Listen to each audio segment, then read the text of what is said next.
রব্বুল আলামিন গোটা পৃথিবীটা স্বয়ং তিনি তার কুদরতি ক্ষমতায় তিনি পরিচালনা করেন। মানুষের মধ্যে আল্লাহ সুবহানাহু ওয়া তাআলা শ্রেণী বিন্যস্ত করেছেন দুনিয়ার নিজামকে আল্লাহ তাআলা পরিচালনার জন্য এবং আল্লাহ তাআলার কুদরত বোঝার জন্য। মানুষের মধ্যে ছোট বড় ধনী গরিব এটা আল্লাহ পাক রব্বুল আলামিন মানুষকে পরীক্ষা করার জন্যই ব্যবধান করেছেন। এজন্য আল্লাহ সুবহানাহু ওয়া তাআলা পরীক্ষার প্রশ্নস্বরূপ আল্লাহ তাআলা ইসলামের খুঁটি বানিয়েছেন 5টি। তার মধ্যে অন্যতম যেই খুঁটি এটা হলো রমজানুল মুবারকের রোজা পালন করা। রমজান মাসে আল্লাহ সুবহানাহু ওয়া তাআলা রমজানের ইজ্জত এবং সম্মানার্থে সমস্ত গুনাহের রাস্তা, যা কিছু বান্দার জন্য ধোঁকার রাস্তা থাকতো, আল্লাহ তাআলা সব বন্ধ করে দিয়েছেন রমজানের কারণে। জোরে বলেন সুবহানাল্লাহ। আর আল্লাহ তাআলার কাছে রহমতের যত দুয়ার আছে সবগুলো দুয়ার আল্লাহ তাআলা রমজানের কারণে খুলে দিয়েছেন। বান্দা তুমি যত বেশি পারো আমার কাছ থেকে রহমত বরকত তুমি চেয়ে নাও, আদায় করে নাও। সুবহানাল্লাহ। এজন্য প্রতিদিন প্রতিনিয়ত একজন ঘোষণাকারী রমজান মাসে ঘোষণা করতে থাকে, হে কল্যাণ কামনাকারী, হে নেক কাজ করনেওয়ালা, তুমি কল্যাণ করতে থাকো, নেক কাজ করতে থাকো। ইয়া বাগিয়াল খাইর, হে কল্যাণ প্রত্যাশী, তোমার ভালো কিছু প্রয়োজন, তুমি ভালো কিছু করার জন্য অগ্রগামী হও। আজকে একটা নেকির কাজ করেছো, কালকে এটাকে আরো 2টাতে রূপান্তরিত করো। আর হে বাগিয়াশ শর, হে অকল্যাণ কামনাকারী, হে গুনাহের দিকে ধাবমান ব্যক্তি, তুমি তোমার নিজেকে বিরত করো, নিবৃত রাখো, এখানেই ক্ষান্ত করো। এটা গুনাহ করার মাস না, এটা অপরাধের মাস না, এটা জাহান্নাম কামাই করার মাস না, এটা জান্নাত উপার্জন করার মাস। তাই তুমি জাহান্নাম থেকে বিরত থাকো, নিজেকে জান্নাতের দিকে অগ্রগামী করো। এভাবে আল্লাহ তাআলা প্রতিনিয়ত প্রতিদিন আমাকে আপনাকে আহ্বান করেন, দাওয়াত দেন। জোরে বলেন সুবহানাল্লাহ। এই রমজানুল মুবারকে কোনো ব্যক্তি যদি একটা নেকির কাজ যদি করে, অন্য সময় আল্লাহ তাআলা কোরআনুল কারীমের মধ্যে ইরশাদ করেছেন, মান জাআ বিল হাসানাতি ফালাহু আশরু আমসালিহা, যে ব্যক্তি একটা নেকির কাজ করে তাকে আল্লাহ তাআলা 10 গুণ সওয়াব বৃদ্ধি করে দেন। সুবহানাল্লাহ। কিন্তু এটাকে যদি কেহ রমজান মাসে যদি একটা ছোট একটা নেকির কাজ করে, রাস্তা থেকে একটা কষ্টদায়ক বস্তুই সরাইয়া দিল, অথবা কাউকে কোনো একটা ভালো কথা বলল, যে কোনো ধরনের ভালো কাজ করা, আল্লাহ পাক রব্বুল আলামিন এটাকে 10 গুণ নয়, বরং এটাকে আল্লাহ তাআলা 70 গুণ সওয়াবে রূপান্তরিত করে দেন। সুবহানাল্লাহ। নবীজি সাল্লাল্লাহু আলাইহি ওয়াসাল্লাম বলেন, বান্দা শুধুমাত্র 70 গুণ নয়, আল্লাহ পাক রব্বুল আলামিন পর্যায়ক্রমে বান্দার এই নেকিটাকে রূপান্তরিত করতে করতে বাড়াতে বাড়াতে আমার আল্লাহ প্রায় 700 গুণ পর্যন্ত বাড়ায়া দে। নবীজি বলেন 700 গুণ বৃদ্ধি করার পর বান্দা তোমার এই নেকির মান যদি আল্লাহ পাকের কাছে যদি আরো যদি কোয়ালিটি সম্পন্ন হয়, আবার আল্লাহ তোমার এই নেকির মান তিনি 700 গুণ নয়, 7000 গুণ নয়, আল্লাহ তাআলা বিগাইরি হিসাব, বেহিসাব তোমাকে এটাকে নেকিতে রূপান্তরিত করে দেয়। এটা রমজানের কারণে, রোজার কারণে, রমজানুল মুবারকে ইবাদতকারীদের কারণে আল্লাহ পাক রব্বুল আলামিন কোনো ব্যক্তি যদি একটা নেকি যদি আদায় করে, একটা নেকির কাজ যদি করে, আমার আল্লাহ তার এই নেকির কাজটা 70 গুণ পর্যায়ক্রমে 700 গুণে রূপান্তরিত করেন। পর্যায়ক্রমে বিগাইরি হিসাব, বেহিসাব গুণে আল্লাহ তাআলা রূপান্তরিত করে দেন। জোরে বলেন সুবহানাল্লাহ, জোরে বলেন। আরে একবার সুবহানাল্লাহ বললেন, এই কথাটাও তো আপনার এই হাদিসের অন্তর্ভুক্ত। আপনি একবার বলবেন সুবহানাল্লাহ, আল্লাহ তাআলা আমল নামার মধ্যে অন্তরটা যত পবিত্র, যত পরিষ্কার, আবেগটা যত বেশি নিরঙ্কুশ হবে, আল্লাহ পাকের কাছে সওয়াবের মান তত বেশি বৃদ্ধি পেতে থাকবে, পেতে থাকবে। সুবহানাল্লাহ। এজন্য আল্লাহর নবী সাল্লাল্লাহু আলাইহি ওয়াসাল্লাম এই রমজানুল মুবারকের রোজার মাধ্যমে বান্দা যেন আরো বেশি করে যেন নেকি উপার্জন করতে পারে, আল্লাহর নবী সাল্লাল্লাহু আলাইহি ওয়াসাল্লাম ইসলামের ভিত্তি 5টার মধ্য থেকে যাকাত আদায় করার বিধানটা আল্লাহ তাআলা, বান্দা যদি কোনো বান্দা ফরজ যাকাত তুমি যদি রমজানুল মুবারকে আদায় করো, আমি আল্লাহর কাছে এটার মান এভাবে পর্যায়ক্রমে 700 গুণ বিগাইরি হিসাব আমি আল্লাহ তাআলা তোমাকে দান করে দিব। এজন্য আমরা উলামায়ে কেরাম বলি, যাকাত আদায় করার সবচেয়ে গুরুত্বপূর্ণ, সবচেয়ে উত্তম সময় হলো রমজান মাসে যাকাত আদায় করা। সারা বছর তো যাকাত আদায় করবই, সারা বছর যাকাত দিলেও আল্লাহ পাক আমাদেরকে অনেককে এত পরিমাণ সম্পদ দিয়েছেন, সবাই বলেন আলহামদুলিল্লাহ। যারা সম্পদ আছে যাদের, গোপন কইরেন না, শুকরিয়া আদায় করেন কার? আল্লাহ। সম্পদ দিয়েছেন কে? জুড়ে বলেন আল্লাহ দিয়েছেন সম্পদ। আরে ভাই, যার সম্পদ নাই সে তো আপনার আমার ধারে ধারে ঘুরতে থাকে, অপেক্ষা করতে থাকে, কাকে বলবো, কে আমাকে কিছু টাকা দিবে। আল্লাহ তাআলা তো আপনাকে তার থেকে বেনিয়াজ রেখেছেন, তার থেকে ভালো রেখেছেন, তাহলে শুকরিয়া আদায় করবেন না কেন? যাদেরকে আল্লাহ পাক আমাদেরকে সম্পদ দিয়েছেন, এত বেশি সম্পদ দিয়েছেন যেটা ভাষায় ব্যক্ত করার মতো না। অনেকে এসেই বলে যে হুজুর এ পর্যায়ে থাকবো, এ পর্যায়ে আসছি, কল্পনাও করতে পারি নাই। আল্লাহ তাআলা আমাকে এখানে এনেছেন, আল্লাহ তাআলা আমাকে এগুলো দিয়েছেন। ভাই, এগুলো শুধুমাত্র মুখে বললেই শেষ হবে না, এগুলোর পিছনে কিছু কিছু বিধিবিধান আছে। ওয়ালিদ ইবনে মুগীরার নাম তো শুনেছেন। এ ওয়ালিদ ইবনে মুগীরার একটা অভ্যাস ছিল, সম্পদকে জমা করতে করতে করতে করতে পাহাড় সমপরিমাণ পুঞ্জীবিত করে রাখা। তার উদ্দেশ্য ছিল, তার কামনা ছিল, তার বিশ্বাস ছিল, আমার সম্পদ যত বেশি থাকবে এই সম্পদ দিয়ে আমি একটা পর্যায়ে নাজাত পেয়ে যাব। জোরে বলেন নাউযুবিল্লাহ। সম্পদ মানুষকে নাজাত দিতে পারে না, তবে সম্পদের সঠিক ব্যবহার করলে এই সম্পদ আপনাকে আমাকে জান্নাতে পৌঁছে দিবে। কথা বলেন ঠিক কিনা?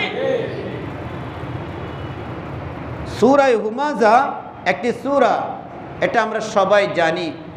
যদিও এই সূরার শুরুতে প্রেক্ষাপটটা হলো ভিন্ন, কিন্তু তার সাথে পরের আয়াতগুলোর সাথে সম্পর্ক হলো এই সম্পদের সাথে।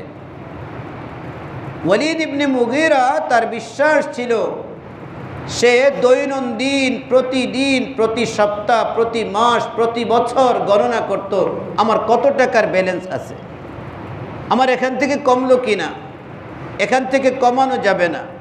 আল্লাহ তাআলা তার এই ঘৃণিত স্বভাবের আল্লাহ তাআলা তিরস্কার করতেছেন, সমালোচনা করতেছেন। আল্লাহ বলেন, ওয়াইলুল লিকুল্লি হুমাযাতিল লুমাযা আল্লাযী জামাআ মালান ওয়া আদ্দাদা। যারা সম্পদকে, যারা মালকে জমা করে আর গণনা করতে থাকে, হিসাব করতে থাকে, তাদের ধারণা হলো কি, কেন মালকে জমা করে, কেন মালগুলোকে গণনা করে, সম্পদকে হিসাব করে করে জমা করে রাখে? কেন ব্যালেন্সটাকে হিসাব করতে থাকে? আল্লাহ তাআলা বলেন, ইয়াহসাবু আন্না মালাহু আখলাদা।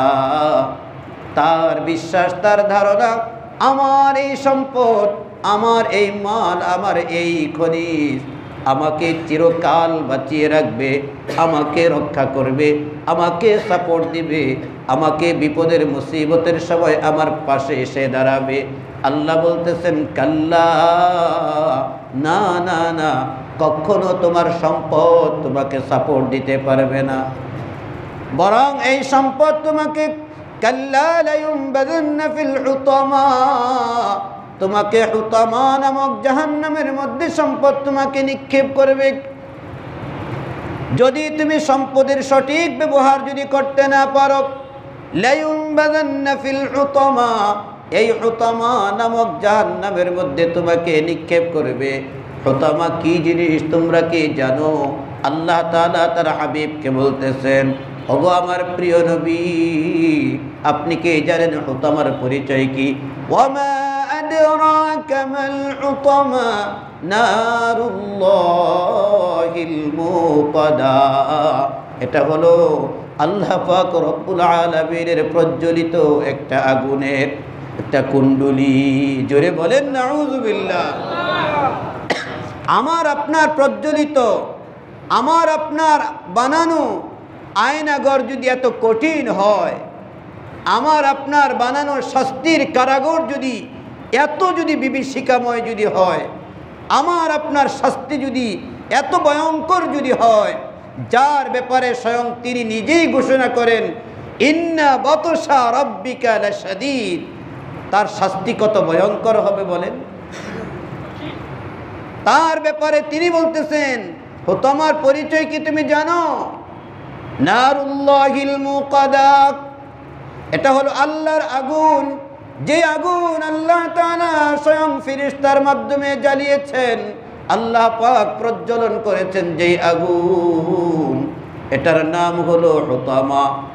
আজকে দুনিয়ার জমিনের মধ্যে মানুষের দেহের মধ্যে আগুন লাগলে, মানুষের শরীরের যদি চামড়া যদি জ্বলে যায়, মানুষের দেহটা নিথর হয়ে যায়, তারপরে মানুষ আর বুঝতে পারে না তার দেহটা জ্বলতেছে না কি হচ্ছে, বলতে পারে না।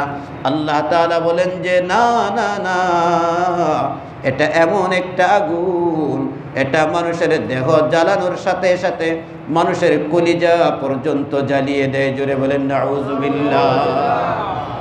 নারুল্লাহিল মুকাদা আল্লাতী তাত্তালিউ আলাল আফইদা, যেটা মানুষের কলিজা পর্যন্ত পৌঁছবে, এতক্ষণ পর্যন্ত মানুষ কোনো মরবেও না, মানুষ বুঝবে যে আগুন আমার কলিজা পর্যন্ত লাগতেছে। জোরে বলেন নাউযুবিল্লাহ। এটা কিসের কারণে? সম্পদকে জমা করে রাখার কারণে। এটার সাথে নবীজির হাদিসের সাথে মিল দেখেন এই আয়াত, যে মানুষকে জাহান্নামের মধ্যে নিক্ষেপ করে, তার প্রমাণ হলো হযরত আবু হুরায়রা রাদিয়াল্লাহু তাআলা আনহু থেকে বর্ণিত, আল্লাহর নবী সাল্লাল্লাহু আলাইহি ওয়াসাল্লাম ইরশাদ করেন, মান আতাহুল্লাহু মালান ফালাম ইউআদ্দি যাকাতাহু মুসিলা লাহু মালুহু ইয়াওমাল কিয়ামাতি শুজাআন নাকরা। যেই ব্যক্তিকে আল্লাহ তাআলা সম্পদ দিলেন কিন্তু সে তার যাকাত আদায় করে না, আমার আল্লাহর নবী বলেন তার ওই সম্পদ যাকাত যেটা আদায় করলো না, ওই সম্পদটাকে কিয়ামতের মাঠে আল্লাহ তাআলা বিশাল বড় একটা অজগর সাপে রূপান্তরিত করে দেন। জোরে বলেন নাউযুবিল্লাহ। এই সাপের দুইটা মাথা থাকবে, তার দুইটা মুখ থাকবে, একটা মুখ তার একদিকে থাকবে, আরেকটা মুখ আরেক পাশে থাকবে, দুই পাশে তার মুখ থাকবে। এভাবে ওই মানুষটাকে সাপটা পেঁচাইতে থাকবে, এভাবে তার গোটা দেহটা পেঁচিয়ে, তার দেহটা পেঁচাইতে পেঁচাইতে তার চোয়াল পর্যন্ত দুইটা মাথা এসে এভাবে থাকবে, ফানা তুলে থাকবে।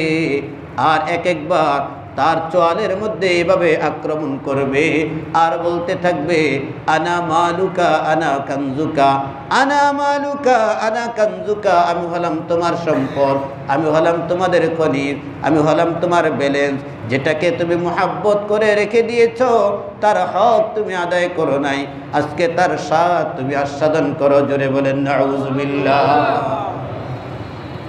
আল্লাহ পাক রব্বুল আলামিন, আল্লাহর নবী এই হাদিস বর্ণনা করার পর তখন তিনি উম্মতের সামনে তিনি আয়াত শোনায়া দিলেন, ওয়ালা ইয়াহসাবান্নাল্লাযীনা ইয়াবখুলুনা বিমা আতাহুল্লাহ, ও দুনিয়ার মানুষ তোমরা বখিলামি করো না, কৃপণতা করো না, বরং আল্লাহ তাআলা তোমাকে যেই পরিমাণ সম্পদ দিলেন তার থেকে তুমি শতকরা 2.5% তুমি আদায় করে দাও। 1 লক্ষ টাকার ব্যালেন্স যদি তোমার কাছে থাকে, ওখান থেকে মাত্র 2,500 টাকা তুমি গরিবের হাতে পৌঁছে দাও। বাকি টাকাটা আল্লাহ তাআলা তোমার জন্য জান্নাতে যাওয়ার উসিলা বানায়া দিবে। 1 লক্ষ টাকার মধ্যে 2,500 টাকা, বলেন কম না বেশি? সবাই বলেন না কেন, কম না বেশি? এখন তো যাকাত দেওয়া লাগবে না, একটু শোনেন বুঝেন। 1 লক্ষ টাকার মধ্যে 2,500 টাকা, কম না বেশি? বলেন না, একেবারেই কম। এটাকে ভাগ দিয়ে দেখেন প্রতি হাজারে কত করে পড়তেছে। প্রতি হাজারে ভাগ দিলে কি পড়ে দেখেন, পয়সায় আইসা পড়বে। মাত্র 2,500 টাকা আমার 1 লক্ষ টাকা থেকে যদি আমি পৃথক করে ফেলি, আল্লাহ পাকের এই শাস্তি থেকে বাঁচায়া দিবেন আমাকে কে? জোরে বলেন আল্লাহ। আর আমি যদি এটা যদি আদায় করি, পরিশোধ যদি না করি, আল্লাহ তাআলা কঠিন ভয়ঙ্কর ঘোষণা দিয়েছেন, ওয়াল্লাযীনা ইয়াকনিজুনা আয-যাহাবা ওয়াল ফিদ্দাতা ওয়ালা ইউনফিকুনাহা ফী সাবীলিল্লাহ ফাবাশশিরহুম বিআযাবিন আলীম। যারা সম্পদকে জমা করে, ওয়াল্লাযীনা ইয়াকনিজুনা আয-যাহাবা ওয়াল ফিদ্দাতা, যারা স্বর্ণ এবং রূপা, যারা ক্যাশ টাকা, যারা ব্যবসায়ী সম্পত্তির যাকাত আদায় না করে শুধু জমা করতে থাকে, হিসাব করতে থাকে, ওয়ালা ইউনফিকুনাহা ফী সাবীলিল্লাহ, আল্লাহর রাস্তায় সঠিকভাবে খরচ করে না, আমার আল্লাহ বলতেছেন, হ্যাঁ নবী আপনি তাদেরকে সুসংবাদ দেন, ফাবাশশিরহুম বিআযাবিন আলীম, তাদেরকে কঠিন যন্ত্রণাদায়ক শাস্তির সুসংবাদ জানায়া দেন। আমার ভাইয়ারা, আমি আপনাকে পুরস্কার দিব সুসংবাদ, ভালো সংবাদ শোনাবো সুসংবাদ, কিন্তু আপনাকে আমার কাছে এনে আপনাকে শাস্তি দিব, এটা কোনোদিন সুসংবাদ হতে পারে না। আমার আল্লাহ এজন্য সুসংবাদ বললেন যাতে আমার আপনার মধ্যে অনুভূতি আসে। শাস্তি কোনোদিন সুসংবাদ হয় না, তিরস্কারের শব্দ। কথা বলেন ঠিক কিনা? আল্লাহ তাআলা এখানে বিদ্রুপ করে, লাঞ্ছনা করে, ঘৃণা করে বলেছেন, নাও তুমি সুসংবাদ নাও, তোমার কপালে এটাই আছে, তোমাকে মার দেওয়া হবে, আযাব দেওয়া হবে। হে নবী জানিয়ে দেন তাদের সুসংবাদ। কি সুসংবাদটা? আল্লাহ বলতেছেন তারপরের আয়াতের মধ্যে, ইয়াউমা ইউমা আলাইহা ফী নারি জাহান্নাম ফাতুকওয়া বিহা জিবাহুহুম ওয়া জুনুবুহুম ওয়া যুহুরুহুম হাযা মা কানাসতুম ফাযুকু মা কুনতুম তাকনিজুন। সেদিন কিয়ামতের ময়দানের মধ্যে আমার আপনার স্বর্ণ রূপাগুলো, আমার আপনার ব্যাংকের টাকাগুলো, জমানো টাকাগুলো, অন্যের কাছে ধার দেওয়া টাকাগুলো, আমার মালিকানাধীন সম্পত্তিগুলো, যেগুলোর উপরে আল্লাহ তাআলা যাকাত ফরজ করেছেন, এই সমস্ত সমুদয় সম্পত্তিগুলো আল্লাহ তাআলা জাহান্নামের আগুন দিয়ে জ্বালায়া দিবেন। জ্বালায়া আল্লাহ তাআলা সীসা গলিত বস্তু যেমন তরল বানানো হয়, এগুলোকে আল্লাহ তাআলা তরল বানিয়ে দিবেন। আল্লাহর নবী সাল্লাল্লাহু আলাইহি ওয়াসাল্লামের মাধ্যমে জানিয়ে দেন, ইয়াউমা ইউহমা আলাইহা ফি নারি জাহান্নামা, এগুলোকে জাহান্নামের মধ্যে জ্বালানোর পর আল্লাহ তাআলা শাস্তি দিবেন।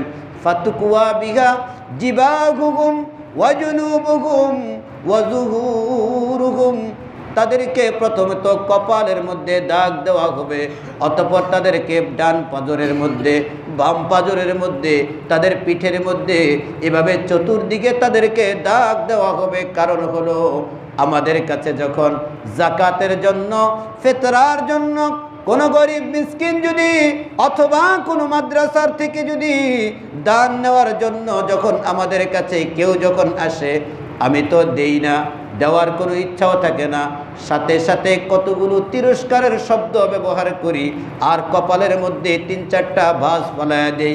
এভাবে ভিক্ষা করার জন্যই কি মানুষের দুয়ারে আসছো? যাও কাজ করো, গিয়ে কাজ করলে অনেক টাকা পাওয়া যায়, এই কুইরামি স্বভাব ছাড়ো। এভাবে আমরা বলি কি বলি না? আল্লাহ তাআলা এই কারণে প্রথমত আমার কপালটার মধ্যে দাগ দিয়ে দিবেন, অতঃপর দরজাটা ধাক্কা দিয়ে, দরজাটা লাগায় দিয়ে যখন ডান পাশ ফিরে ভিতরে চলে যাই, আল্লাহ তাআলা ডান পাশের মধ্যে এভাবে আমাকে দাগ দিয়ে পরীক্ষা করে দিবেন, দেখায়া দিবেন। আবার যখন বাম দিকে ফিরে যাই, বাম পাশের মধ্যে আল্লাহ তাআলা এভাবে দাগ দিয়ে দিবেন। আবার যখন পিছনে ফিরে যখন চলে যাই, আমার আল্লাহ পিঠের মধ্যে এভাবে সম্পদের দাগ দিয়ে বলে দিবেন, এটা হলো জাহান্নামের শাস্তি। আর আমি আর আপনি চিৎকার করতে থাকবো, সইতে পারি না, সইতে পারি না, আমাকে রক্ষা করো, রক্ষা করো। ওই সম্পদ তখন বলবে, হাযা মা কানাসতুম লিআনফুসিকুম ফাযুকু মা কুনতুম তাকনিজুন, আমি হলাম তোমাদের ওই পুঞ্জীবিত সম্পদ, যাকে তুমি তোমার নিজের জন্য, নিজেকে সেভ করার জন্য ব্যাংকের মধ্যে রেখেছিলে, ঘরের মধ্যে তালাবদ্ধ করে রেখে দিয়েছিলে। হিসাব করো নাই, হিসাব করো নাই, যাকাত তো আদায় করো নাই। আজকে তুমি আমাকে তোমার নিজের জন্য রেখেছ, আমি তোমার পাশে আসলাম তোমাকে সঙ্গ দেওয়ার জন্য। সুতরাং তুমি আস্বাদন করো, হাযা মা কানাসতুম লিআনফুসিকুম ফাযুকু মা কুনতুম তাকনিজুন। জোরে বলেন নাউযুবিল্লাহ। এভাবেই তার আজীবন পর্যন্ত, আল্লাহ তাআলা ক্ষমা না করা পর্যন্ত তার শাস্তি চলতেই থাকবে। কেন? 1 লক্ষ টাকা থেকে 2,500 টাকা বের না করার কারণে। কথা বলেন ঠিক নেবে? 1 লক্ষ টাকার মধ্যে 2,500 টাকা বের করে দিবেন। ক্ষমা করার মালিক তো কে? জোরে বলেন আল্লাহ। আর মাফ করার মালিক তো তিনি। আমি আর আপনি কেন এত হিসাব করতেছি? কেন আমি আর আপনি যাকাত দিব না? আমি যেই সম্পদের পাহাড়ের মধ্যে আমি ওয়ারিস হয়ে, উত্তরাধিকার হয়ে বসেছি, এগুলোর মালিক তো আমার বাবা ছিল। আমার বাবা কোথায় আছে বলেন? আমার বাবা তো কবরের মধ্যে। আমার বাবা তো বড় ব্যবসায়ী ছিলেন, এখন তিনি কোথায়? তিনি তো কবরের মধ্যে মাটির সাথে মিশে গেছেন। कैसी कैसी ताजदार बादशाह चल बसे, कैसी कैसी ताजदार बादशाह चल बसे, वो खजीना बाला खाना शान शौकत क्या हुई, वो खजीना बाला खाना शान शौकत क्या हुई। अरे कत बड़ बड़ व्यवसायी, कत बड़ बड़ धन सम्पत्तिर मालिक, देखो आज के तादेर अवस्था कोथाय? দুনিয়ার জমিনের মধ্যে তো কোথাও তালাশ করলে তাদেরকে খুঁজে পাওয়া যায় না, যাবেও না। দেখো চিন্তা করে তাদের যেই পরিণতি হয়েছে, আমার তোমার জন্য সেই পরিণতি অপেক্ষা করতেছে। আর দেখো এত বড় ধনবান ব্যক্তি, মৃত্যুর পরে তার কাফনের কাপড়ের সাথে সামান্য 2টা টাকা পর্যন্ত তাকে দেওয়া হয় না, কারণ এটা ইসলামী শরীয়তের বিধান নয়। তার সাথে গিয়েছে 5 ওয়াক্ত নামাজ, রমজানুল মুবারকের রোজা, সম্পদের যাকাত, এগুলোই তার সাথে তার সঙ্গী হয়েছে। সুতরাং সে যেমনিভাবে খালি হাতে গিয়েছে, তোমাকেও খালি হাতে যেতে হবে। তোমার বাবা যদি এই কাজগুলো যদি করে না থাকেন, তোমার যদি বুঝে যদি আসে তাহলে আজকে তুমি যদি যাকাত আদায় করো, তোমার বাবা অন্ধকার কবরের মধ্যে থেকে তোমার জন্য দোয়া করবে, এরে আমার সন্তান, আমি তোমাকে যে সম্পদের মালিক বানায়া দিলাম, এই সম্পদের যাকাত তো আমি আদায় করি নাই। এ আমার সন্তান, তুমি যখন আদায় করেছো, আমাকে তুমি জাহান্নাম থেকে বাঁচাইলা, আমাকে তুমি শাস্তি থেকে মুক্তি দান করলা। তোমার দানের কারণে আল্লাহ তোমাকেও শাস্তি থেকে রক্ষা করবেন। আর তুমি আমার সন্তান হওয়ার কারণে, তোমার দানের কারণে আল্লাহ তাআলা আমাকেও মুক্তি দিলেন। এর সন্তান, আমি তোমার জন্য দোয়া করি, তুমি দুনিয়ার জমিনের মধ্যে এভাবে ভালো কাজের জন্য অগ্রগামী হও। জোরে বলেন সুবহানাল্লাহ। তাই আপনি সন্তান বেঁচে আছেন বাবার সম্পত্তির মধ্যে, যাকাত আদায় করেন, আপনার বাবা পরকালে কবর থেকে আপনার জন্য দোয়া পাঠাবে। আর আপনি আদায় করবেন না, বাবা তো শাস্তি ভোগ করতেছে, আর আপনিও তো এগুলো ভোগ করতে পারবেন না, কিছুদিন পরে আপনাকেও চলে যেতে হবে। 4 ধরনের সম্পত্তি যদি আমাদের কাছে থাকে, তার উপর যাকাত দেওয়া ফরজ।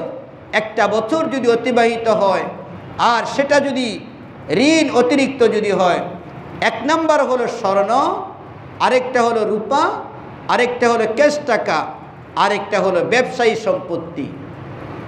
স্বর্ণ, রূপা, ক্যাশ টাকা, ব্যবসায়ী সম্পদ, এই 4 ধরনের সম্পদ যদি পৃথক পৃথকভাবে যদি কাহারো কাছে যদি 50 থেকে 60 হাজার মধ্যে যদি থাকে ব্যালেন্স, তাহলে তাকে শতকরা 2.5 টাকা করে যাকাত দিতে হবে। আর যদি কারো কাছে পৃথক পৃথকভাবে নাই, স্বর্ণ আছে 10,000 টাকার, রূপা আছে 5,000 টাকার, ক্যাশ টাকা আছে 10,000 টাকা, আর ব্যবসায়ী কিছু টাকা বিভিন্ন জনের কাছে আছে, সবে মিলে 20,000 টাকা হবে। সবগুলো একত্রে হিসাব করলে দেখা যায় 70,000 টাকা আছে। ওনার উপরও যাকাত দেওয়া ফরজ। এই কথাটা বললে অনেকে হাসবেন যে হুজুর, ভিক্ষুকদের কাছেও 1 লাখ 2 লাখ টাকা আছে। এগুলো পেশাদার ভিক্ষুক, আসলে তারা ভিক্ষুক না। তাদেরকে যাকাত দিলে যাকাতও আদায় হবে না। কাদেরকে আমরা যাকাত দিব এই ব্যাপারে আগামী জুমায় আলোচনা করব। তবে এই 4 ধরনের সম্পত্তির উপরে যাকাত ফরজ হয়। এই সম্পত্তির যাকাতগুলো এখন আপনি বলবেন যে হুজুর, এই মাসে আমার তো অনেক খরচ, আমার সম্পদ আছে আলহামদুলিল্লাহ 2 কোটি টাকার সম্পদ এমন আছে, আপনি যা বললেন, আমার যাকাত তো আসবে প্রায় 1 লাখ টাকার মতো, 2 লাখ টাকার মতো। এখন আমি এগুলো কিভাবে দিব? এটার জন্য সহজ রাস্তা আছে। এগুলো ইচ্ছা থাকলে আপনি পরিশোধ করতে পারবেন। কারণ আপনি সারা বছর যে দান করেছেন, আপনি চাইলে ওটাকে মার্ক করে রাখতে পারেন, হিসাব করে রাখতে পারেন। রাখলে দেখবেন যে আপনার যাকাত অনেকটা আগে আদায় হয়ে গেছে, এখন বাকিটা আদায় করেন। এরপরে আপনি হিসাব করে দেখেন আপনার 2 কোটি টাকার যাকাত আপনি এমনভাবে আদায় করেছেন, আপনার গায়ের মধ্যেও তার কোনো প্রভাব লাগে নাই, অর্থাৎ আপনার কোনো কষ্ট পোহাতে হয় নাই। এজন্য আমি সকলের কাছে আমার বিনীত অনুরোধ, রমজান মাস ইবাদত করতেছি, আমি আমার স্বর্ণ, আমার বিবির স্বর্ণগুলো, যেই স্ত্রীকে নিয়ে আমি ঘর সংসার করি, তাকে জাহান্নাম থেকে বাঁচানোর আমার দরকার আছে না নাই? জোরে বলে। স্ত্রীকে কত মোহাব্বত করি, হাতের আংটি কিনে দেই, গায়ের মধ্যে একটা স্বর্ণের একটা পোশাক যখন পরাই, একটা অলংকার যখন পরিধান করাই, স্ত্রীকে দেখতে খুব ভালো লাগে, উপভোগ করি। এই স্ত্রীকে আমি অলংকার স্বর্ণের কিনে দিয়ে তাকে সৌন্দর্য উপভোগ করতেছি, তাকে দেখে উপভোগ করতেছি, ভালো লাগতেছে। এই স্ত্রীকে আমি জাহান্নামে জ্বালানোর জন্য তাকে স্বর্ণের অলংকার কিনে দিলাম, যদি তার যাকাত যদি আমি আদায়ের ব্যবস্থা করে না দিই। এজন্য স্ত্রীর স্বর্ণগুলো আমি তাকে দিলাম, এগুলোর যাকাতও আমাকে আদায় করার জন্য সচেষ্ট হতে হবে। যদি ওনার অতিরিক্ত ব্যালেন্স থাকে, ওখান থেকে উনি আদায় করবে, আর উনি আদায় না করলে তার পক্ষ থেকে আমি স্বামী আদায় করে দিব। তবু আমার ঘরের মধ্যে আমার মেয়ের, আমার ছেলের, আমার স্ত্রীর, আমার ছেলের বউয়ের কোনো যাকাত অনাদায়ে কোনো সম্পত্তি আছে কিনা একটু খবর নিব আমরা। এটা আমরা গরিবদের পাশে দাঁড়ানোর জন্য উৎসাহিত করা উদ্দেশ্য এটা নয়।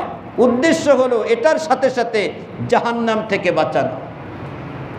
যেই সাপ আমাকে আপনাকে দংশন করবে, ওই সাপের দংশন থেকে রক্ষা করা এছাড়া কোনো বিকল্প রাস্তা থাকবে না। সেদিন আপনি গোটা পৃথিবীর সম্পদগুলোকে যদি আল্লাহর দরবারে পেশ করেন মুক্তিপণ হিসেবে, আল্লাহ কবুল করবেন না। আজকে আপনি 1 লক্ষ টাকা থেকে 2,500 টাকা দেন, আল্লাহ কবুল করবেন। আর সেদিন 5 লক্ষ টাকা দিলেও আল্লাহ বলবেন আজকে তার সময় নাই, সময় শেষ হয়ে গেছে।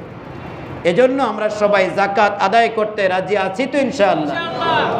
যাকাতের বিধানকে ফকির বিধান বলবো না। কিছু নাস্তিক মুরতাদ বের হয়েছে কুরবানিকে, যাকাতকে, ফিতরাকে, বিভিন্ন বিধিবিধানকে তারা তিরস্কার করে কথা বলে। তাদের কথার দিকে আমরা তোয়াক্কা করব না, কান দিব না। ইদানিং ইউটিউবের মধ্যে কয়েকজন ব্যক্তি মাদ্রাসায় পড়েছে, হাফেজ হয়েছে, আলেম হয়েছে, হাফেজ আলেম মুফতি হয়ে সে নাস্তিক হয়ে গিয়েছে। জোরে বলেন নাউযুবিল্লাহ। পরিষ্কার এজন্য করে দিলাম, হুজুর হয়ে মুফতি হয়ে কিভাবে নাস্তিক হয়? এভাবেই নাস্তিক হয়, এভাবেই। কারণ আল্লাহ তাআলা কার কপালের মধ্যে কি রেখেছেন কেউ জানে না। কোরআনুল কারীমের সূরা বাকারার একটা আয়াত, ইউদিল্লু বিহি কাসীরা ওয়া ইয়াহদি বিহি কাসীরা। এই কোরআনকে বিশ্বাস করে কেউ জান্নাতের মধ্যে যাবে, আবার এই কোরআনকে কেউ অস্বীকার করে এই কোরআনের কারণে জাহান্নামের মধ্যে যাবে। এজন্য আমরা বলবো যাকাত আমাদের সমাজের মধ্যে আল্লাহ তাআলা বিধান দিয়েছেন আমাকে আপনাকে জাহান্নাম থেকে মুক্তি করার জন্য আরেকটা মাধ্যম। রমজানের রোজা যেমন একটা মাধ্যম, যাকাতও আরেকটা মাধ্যম। তাই আমরা যাকাত দিতে প্রস্তুতি গ্রহণ করি। আগামী সপ্তাহে কাদেরকে আমরা যাকাত দিলে আমার যাকাতটা সঠিকভাবে আদায় হবে এই ব্যাপারে আলোচনা করব এবং আমরা শুনব এবং যাকাত আদায় করার চেষ্টা করব। আল্লাহ পাক আমাদের সকলকে আমল করার তৌফিক দান করুন।